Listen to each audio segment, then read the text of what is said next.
Good morning and happy Wednesday. Today we are going to read this story by Douglas Wood. It's illustrated by Dan Anderson. It's called A Quiet Place.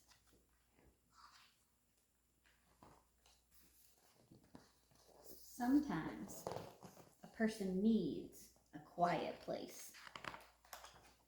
A place to rest your ears from bells ringing and whistles shrieking and grown-ups talking and engines roaring and horns blaring and grown-ups talking and radios playing and grown-ups, well, even grown-ups need a quiet place sometimes.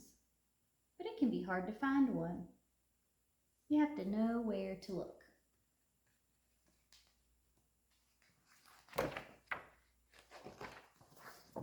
You could look under a bush, a lilac bush in your own backyard. When you crawl underneath it, all the sounds of the world seem soft and far away. You can be a pirate finding buried treasure on a desert island.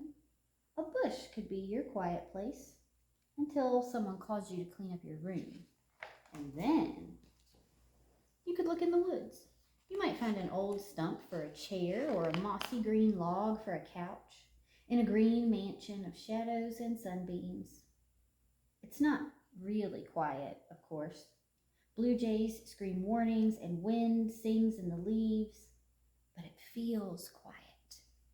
And you can be a timber wolf, the gray ghost of the forest, and the woods could be your quiet place. But if the woods are too dark and deep, you could look by the sea, on a beach in the early morning fog. Your footprints are the first of the day. The waves are roaring and the gulls are crying, but it doesn't seem noisy. And you can just be an explorer, discovering a lost continent, and the beach could be your quiet place. But if the beach is not your cup of tea, you could look in the desert, where Old Man Cigarra reaches for the sky and far-off thunderheads bloom like sky flowers over the mesas. A cactus wren drops by for a visit, while a horned toad blinks in the sun. And you could be a Pony Express rider galloping through the Old West. The desert could be your quiet place. But if the desert is a bit too dry, you could sit by a pond. A heron by the shore stands still as a tree branch, and the water is so calm it looks like a mirror. Then a frog plops from a lily pad and your face begins to wiggle, and you can be the world's greatest fisherman, reeling in a monster catch. A pond could be your quiet place.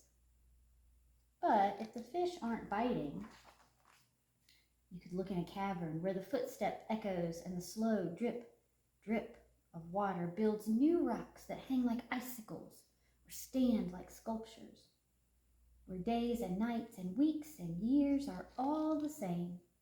You could be a cave dweller in the lair of a saber-toothed tiger. A cave could be your quiet place. But if a cave is too cold and damp, you could climb to the top of a hill where clouds float by like ships or alligators or elephants. On a hilltop, you can see a long way and think long thoughts about how and what and why. You could be a mountain climber on the top of the world. A hilltop could be your quiet place. But if your legs are too tired for climbing, you could wait for a snowy day and lie down in a snowdrift. All around you, the falling snow whispers, shh, and wraps the world in silence.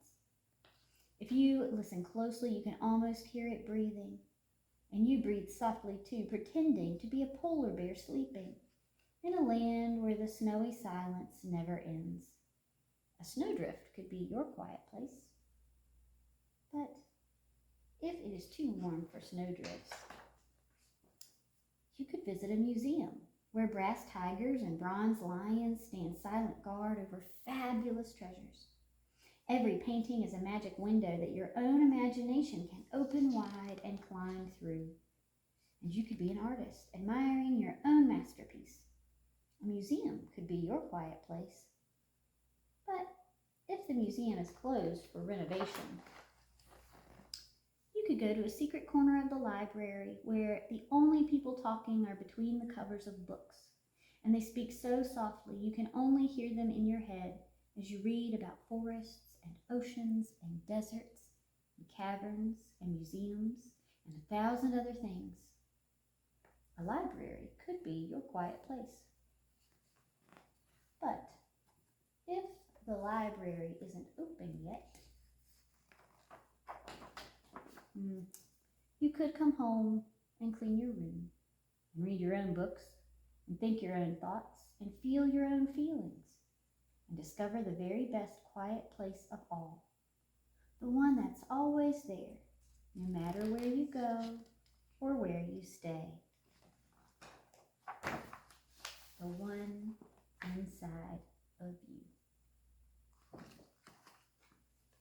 If you're feeling overwhelmed, friends, with so much going on at school and lots of fun fall activities and Halloween coming up, if you're feeling like you need a break, I hope you'll seek a quiet place.